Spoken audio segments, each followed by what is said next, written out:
Today we're going to be making a little shoulder bag. Very simple, beginner-friendly purse, no zippers, fancy closures, just ties. And then aside from the sewing essentials like fabric scissors, thread, and a ruler, you're just going to need fabric for your outer layer, lining, and then batting. So let's get to the pattern. For the pattern, we're going to start off with a rectangle that's going to be roughly the size of the body of the bag. My initial rectangle is 12 inches wide and 9 inches tall, just for reference, and I'll be sure to share the measurements of the final bag once it's finished. I'm a visual person, so I like to draw out the whole rectangle to kind of see roughly the size that it's gonna be, but once I've got it down, I'm actually gonna cut it in half and only work on patterning half of the bag to then use to cut my fabric on the fold, which will just help with the symmetry. This is the half that I'm gonna work with, and now I'm just gonna add on the strap, and for that, I'm going to extend this edge of the rectangle up about 10 inches.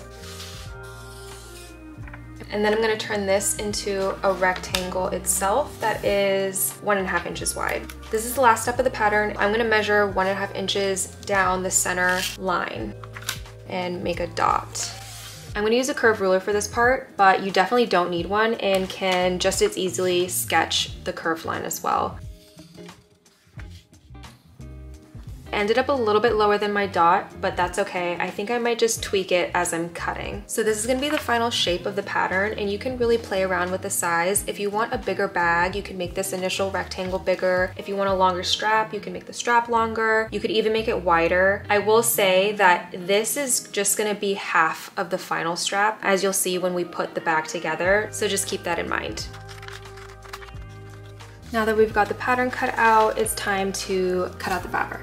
As I mentioned, we're gonna cut the fabric on the fold and ultimately want 2 of the outer layer, 2 of the lining, and 2 of the batting.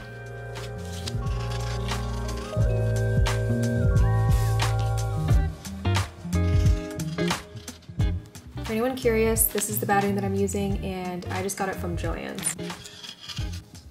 You don't have to worry about the batting being too precise because we're just gonna end up sewing it to the inside of the outer layer for some stability. We're on the home stretch for fabric cutting. Last thing are the straps, and I'm gonna cut 2 12 by 1 inch rectangles.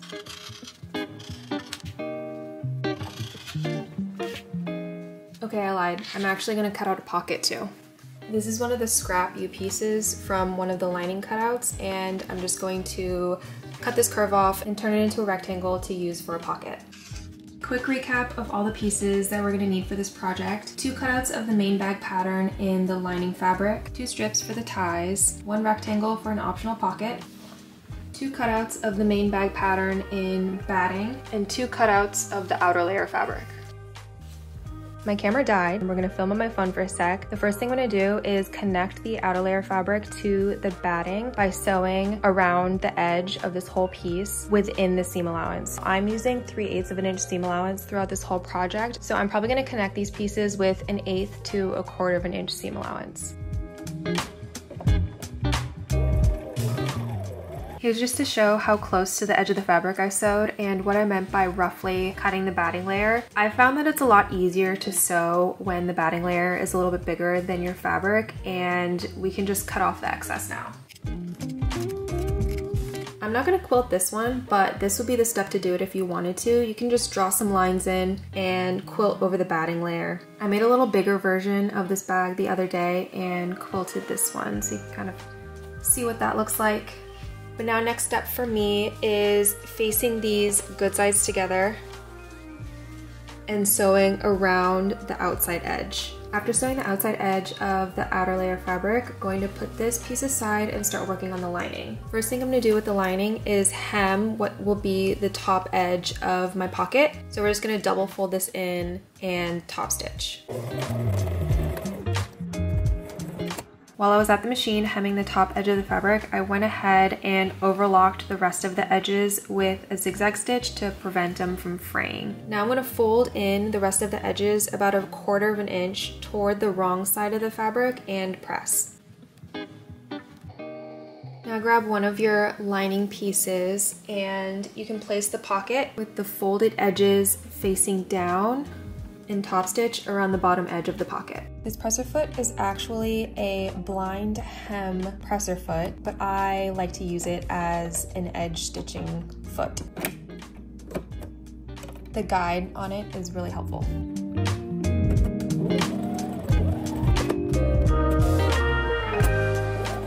I ended up shortening my pocket because I realized it was a little bit too close for comfort to the top edge and the bottom, given the seam allowance. And I also keep on forgetting to mention what side to sew on because my fabric doesn't really have a right and wrong side, but you're sewing the pocket onto the right side of your lining fabric. Now we can grab the other lining piece and place the two good sides together, and we're gonna sew around the outside edge, leaving a gap in the bottom, and then continue around. This is what we've got for the lining, hole in the bottom edge, and now we're gonna put this aside and work on the ties. If you have a loop turner, you could just fold this in half, good sides together, and sew along the edge, flip right side out. But if you don't, you can do it this way, and honestly, the method that I'm gonna show right now is the one that I actually prefer. Take one short end, fold it in toward the wrong side, 1/4 inch, and press. And then we're gonna fold this whole thing in half the long way and press to create a crease down the middle. So now you can see the crease line throughout the center of your rectangle, and we're gonna take one of these long edges and fold it in to touch that crease and press. We're gonna do the same for the other edge of the fabric and fold that in to touch the center and press. Last step is to fold this in half now to encase the raw edges and press again. Just to give a look on the inside, we essentially folded this into quarters. And what you should see on the outside is the good side of your fabric. You can now just top stitch along that open edge to close it up, and you've got your strap. Here's what one of mine looks like, and I'm just gonna go finish up the other one. Second strap is done, and now we can go back to the bags. Now we're gonna box the bottom corners of the bag, and to do that, from this corner seam, not the corner of the fabric, but from the seam line, measure 1 inch up and 1 inch over to create a square. And I'm just gonna do the same thing on the other side. From here, we're gonna open the bag up and press this side seam up against the bottom seam, which will create this triangle. You essentially want to fold it so that the lines you drew on either side form a straight line. And if I were to stick a needle from this side through the other, it would hit the line on the other side. And then from here, we're just gonna sew straight across that line. Time for the box corner reveal. Looks good. Now we just have to do it to the other corner and both corners of the lining. This is something that you can also customize and play around with. Essentially, the bigger square that you make, the wider the bag is going to be. For example, let me flip this back over to compare. This is what the box corner looks like with a 1 inch box, compared to this one, which I used 2 inches.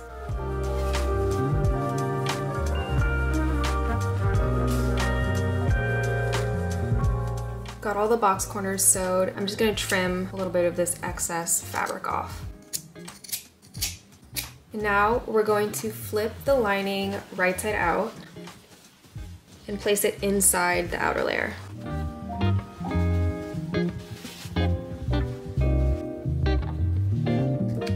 I'm gonna eventually pin everything down, but first place the ties. So I'm gonna find the midpoint of this curve.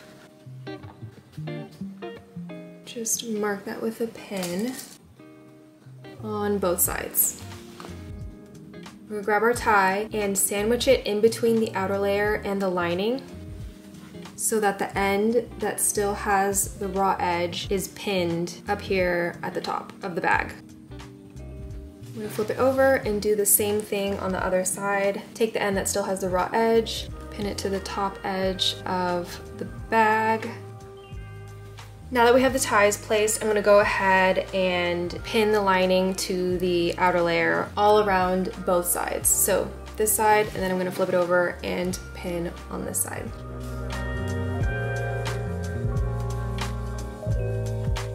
All the pins are in. On one side, we're gonna sew down and around this entire opening, flip it over, We're gonna do the same on the other side, except we're gonna start about 2.5 inches in from the top of the strap.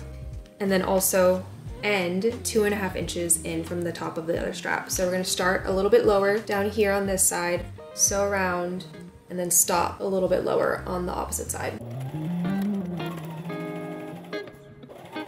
One side you'll have sewn all the way to the top of the strap, and then the other side you'll stop about 2.5 inches down. Before flipping it right side out, I'm just gonna make some notches in the curve.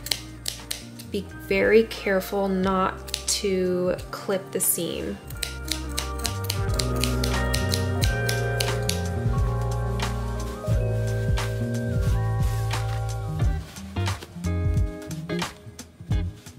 Definitely keep in mind how wide your straps are, because the skinnier they are, the harder it'll be to flip right side out, but I managed. Now I'm just gonna give the bag a press.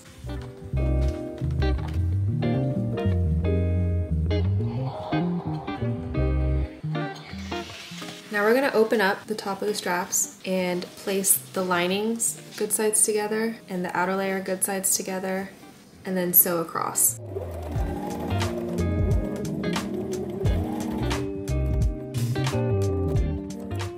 Once the straps are sewed together, I'm just gonna trim off some of the seam allowance to reduce the bulk. And now we can just fold under the seam allowance on this open edge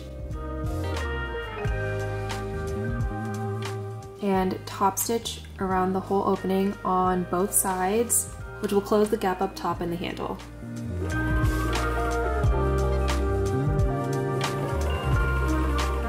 Got the gap in the handle closed, and now the last step is to close up the hole in the lining. You can do this at your machine, but I'm going to hand stitch for a more invisible seam.